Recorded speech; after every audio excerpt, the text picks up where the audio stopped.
their goal has to be is to work with machines and not compete with them. You don't want to be entering a profession that you're going to be competing with machines. You know, you can make the decision to work in STEM, but if you don't want to work in STEM, you will have to work alongside STEM. So STEM is a reality. Okay. So digital literacy is going to be really important.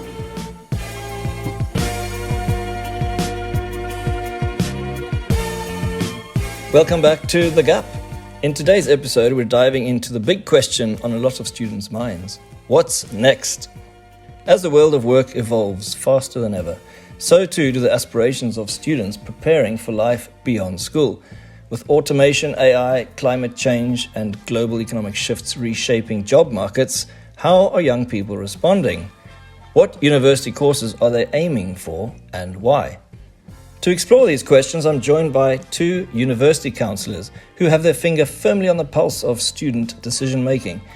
You'll also be hearing directly from some grade 11 students to get a flavour of where their thinking currently is. Together we'll look at trends, motivations, and some surprising shifts in the way students and their families are thinking about their futures.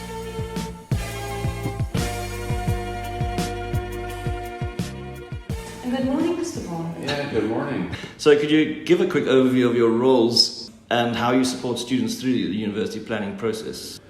Well, our role is really to support not just the student, but the whole family, from the very beginning of the process to the very end. And sometimes even continues further into students that go into military and then they're applying, or we have some students transferring from universities as alumni. So we're involved at every step. And you've won, if I may say, you've won some awards, haven't you? I won an award for the night school program, which is an information session in the evening for parents and students that talks about the application process of over 30 countries.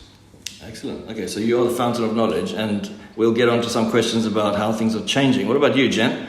Well, I've been in the university counselling role for the past 3 years, and under Brian's excellent mentoring program of teaching me all parts of it. And prior to that, I was a head of grade for a decade, and it was a great transition from being a head of grade into university counselling, and I absolutely love it. Okay, so why don't we kick off with looking at some of the popular destinations this year? Are we still seeing strong interest in the UK, US, Canada, Europe, or are there other regions also becoming more appealing? A mix of both of those actually. The UK this year is top again, so that's 2 years in a row.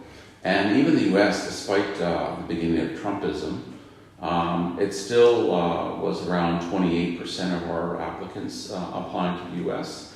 Canada took a real dive because of a new policy around immigration and international students. And the big rise is actually in the UAE. Where we have a lot more students applying, where really it's almost at the same level as the US, the Netherlands, and the UK. Is that largely Dubai or Abu Dhabi as well? It's primarily more Dubai, because what's really happening is what's referred to as transnational education. So what we have in the UAE and in particular in Dubai is what's called an international branch campus, which means it's actually a campus of a main campus from another country. So the students that are studying in Dubai or in Abu Dhabi, we just have NYUD, they're actually getting an American diploma or a British diploma or an Australian diploma, which is very powerful. And they also have the option of being able to attend overseas during their bachelor as well. So there's lots of options around that.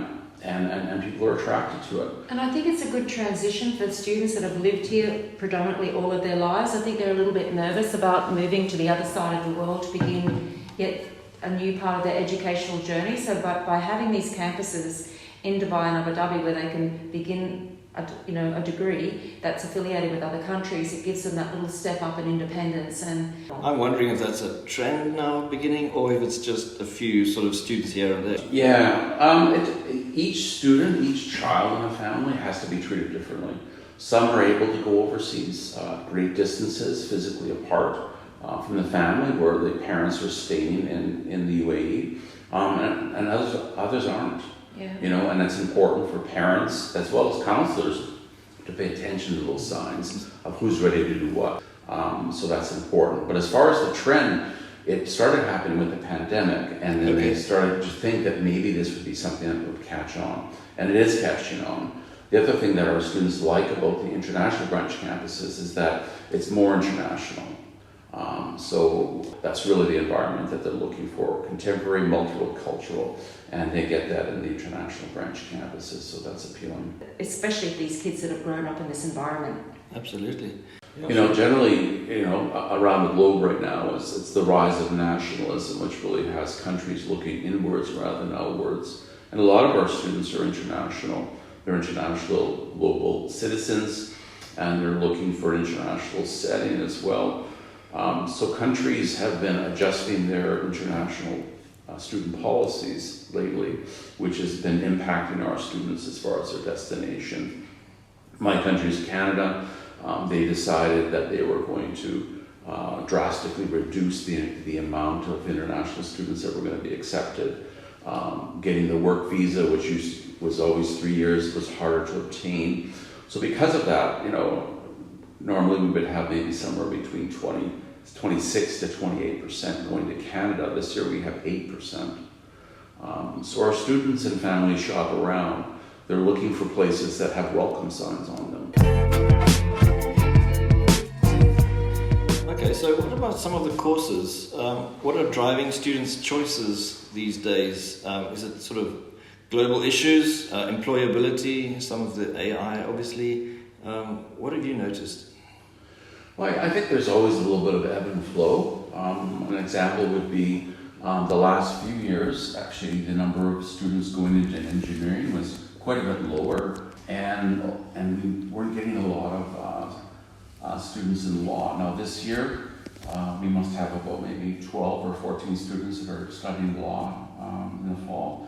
And now there's another surge for engineering. Now the engineering can be connected to what's happening economically in the workforce. So there's a lot more computer engineering that's going on.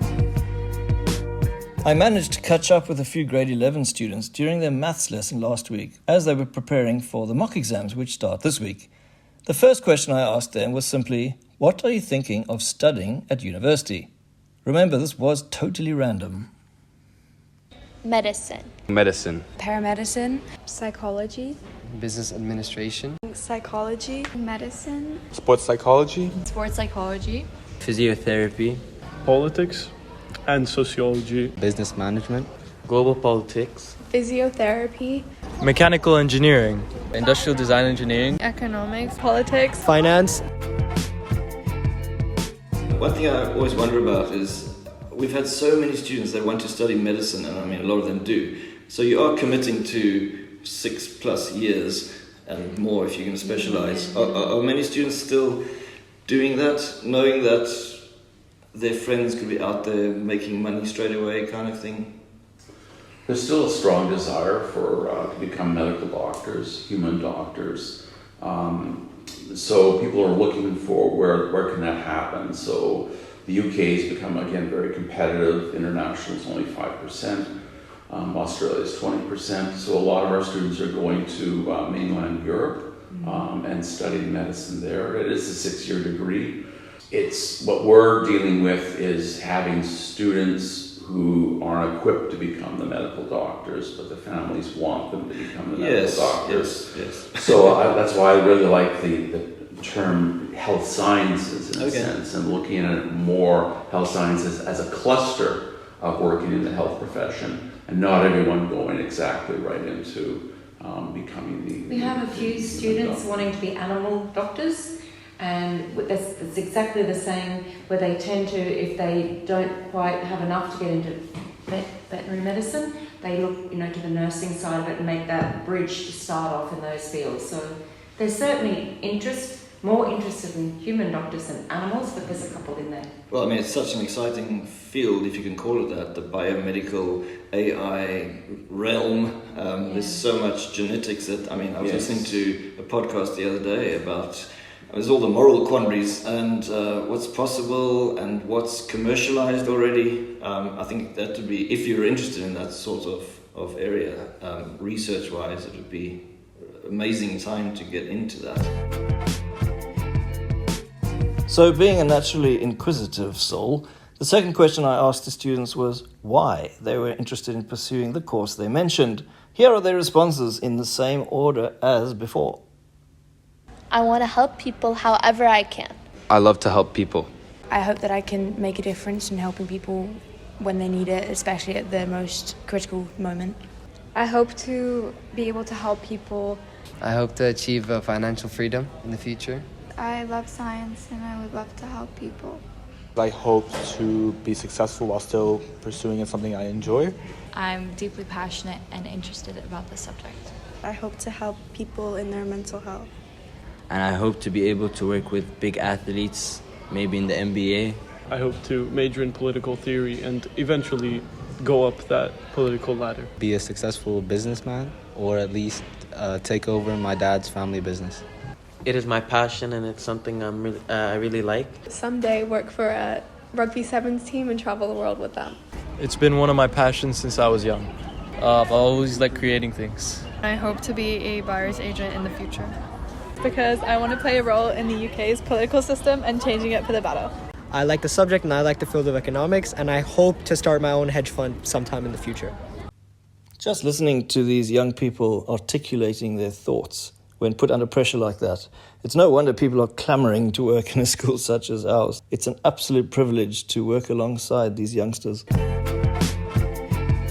Right, so what about AI? The Mohammed bin Zayed University of Artificial Intelligence is a graduate-level research-based academic institution, literally just up the road from us here in Abu Dhabi. It's possible to also study an MSc in AI at multiple universities, but in terms of undergrad courses, will we be seeing a lot of new innovative courses as the AI story evolves rapidly? There's very few specific degree courses that's just AI. There's starting to be a couple, but I'm talking about across the globe here, a few. There's some that are they're like add-ons, again, it'll be, chemical engineering with AI. So you get this addition, this hybrid of AI being introduced. But as far as universities, the research ones in particular, they're very deeply rooted. It takes a while for them to change. This is the thing, yes. Catch on. And maybe the UAE, because of their investment in this and their knowledge of it and their acute interest in this field, maybe these universities here will take up on this and offer something this. But like I said, it will take time. And the idea is there, the enthusiasm is there. But for the higher educational institutions to offer something educationally in that field particularly, it's going to take time to develop that. And I'm sure they will. Well, I'm glad to see that IB is trying to keep up, because I know the new computer science course starts next year, and I believe the high level has quite a large unit on AI. What is it called? Machine learning. Yeah. So that should be good. It can't be ignored. It's too powerful to be ignored. It's too powerful, and when this country is taking notice and putting so much money into it, they don't do anything by accident here. They are really looking forward to the future globally with what they're doing with AI, and I think it's something to be watched by the world will watch what they're going to do here. And I think that we're in the right place at the right time at the beginning of it, and the students here can have full advantage of it in the future if they choose to work in those fields. Okay, well, I think if we have this conversation again in a year or two, we could be reflecting on some of the things we were right about and some that we were completely shocked about, but that remains to be seen. I'm very excited to see. So I looked at the World Education Forum Future Jobs Report, which is quite a large, heavy document, but it's full of amazing information and graphs, and that I think it was published in January, was it? So looking at skills versus degrees, for example, given the growing emphasis on upskilling mentioned in this report. I came across a term called interprofessional education, which I really like, which is really making yourself very adaptable and not one-dimensional, so that when you go into the workforce, you'll be able to make the adjustments based on what's happening in the employer's goals and what they're trying to achieve. Okay, that actually goes along the same lines of a little video clip that popped up on Instagram last night. Jan LeCun, have you heard of him? I don't know, He's the chief scientist of Meta AI, so quite a big shot in AI world. And he was saying that for students starting off in university now or looking into the job market, it's important to pursue something that has a shelf life of some sort. Because a lot of the programming and app development and anything like that is going to be gone in 2 to 5 years. AI is just going to take it all over. So something like quantum mechanics, for example, if you study that, that's always going to be valuable skills, valuable knowledge, and then you can still specialize in other areas. So, I don't know, what are your thoughts about some of the things that maybe students shouldn't pursue versus should? I read this book about Gen Z, and they are digital natives. They are more adept at it, they're more interested in it, and it's a natural progression of skill development of their education to go into these fields. And you're right, Bob, the difference that the AI world will bring about, and that will be an upskilling for universities to address in their courses that they present to allow these students to enter the workforce into these areas. That's how I just see it. Yeah, I think their goal has to be is to work with machines and not compete with them. You don't want to be entering a profession that you're going to be competing with machines. You know, you can make the decision to work in STEM, but if you don't want to work in STEM, you will have to work alongside STEM. So STEM is a reality. Okay. So digital literacy is going to be really important. And again, the sort of eclectic education of different disciplines coming together is going to be what's going to make you attractive to an employer. But coming back to the upskilling, because I think a lot of our students are going in the business and entrepreneurial direction. Am I right? Well, at least they are in terms of their DP choices. But they show interest in that down in the younger grades. They all say that. They look at the economics, they look at the business courses. The criticism of the business degrees, though, is that they're very, especially like business management, and we have a fair amount of students that are still entering that type of a degree, just sort of a singular type degree, is that the criticism is that they learn a little bit about a lot of things, but not a lot about anything. All right. So they really need to, if you're going to be going to business, you know, if it's business management plus something, again, going to the hybrid, looking for that, you know, the interdisciplinary skill set that will make you more attractive on the job front. And again, I think that some of it's the influence of this country as well, because there's a lot of business, right? There's a lot of private enterprise business here that drives that, and a lot of the families, the parents are involved in that. Okay. You know, just mentioning the family again too, that it's very important to work with the family because it's a process that everyone goes through. So it's a little bit of almost family counseling in a sense where you're starting to have different family members participate in the process and moving towards maybe some shared decision making and things like that, which is really helpful for the family, so that at the end, when they are reaching a point where one of their children, merging adult now, is going to move to another country, that everyone's ready for that transition. Families that have had one student go through the process, they kind of have a plan already, and then I always know when I meet the eldest sibling, and I say, I can see that the eldest, you're the first one to go to uni. It's a different dynamic in the conversation because the anxiety, you know, is high and they want more clarity on information. I'm sure. Yeah. So when they're in the flow of siblings, they've sort of got an idea of what's to come. But when the first one, they're like have to treat them a little bit, like give them a little bit more and support them. Yes, that'll be you, Juan, very soon. Oh, yeah. Scary. And that's why it's nice if they can get into a degree where they do some work in the industry.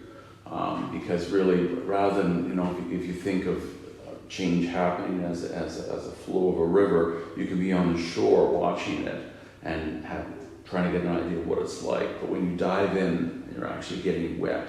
You have a better understanding of exactly what's happening. Because there is all this mystery of where is it going and things like that. So you really have to get involved and be a part of it to figure out what is the direction and how you can contribute towards that direction. Okay, so thank you so much, Jen and Brian. It's been insightful and massively looking forward to seeing how this all pans out. Cheers. Let's look forward to the next few years together, and Absolutely. It's going to be innovative and amazing. Look forward to the IB results as well. Yes, we've got some high performers this year. So. Yeah, very high performance. It's exciting times.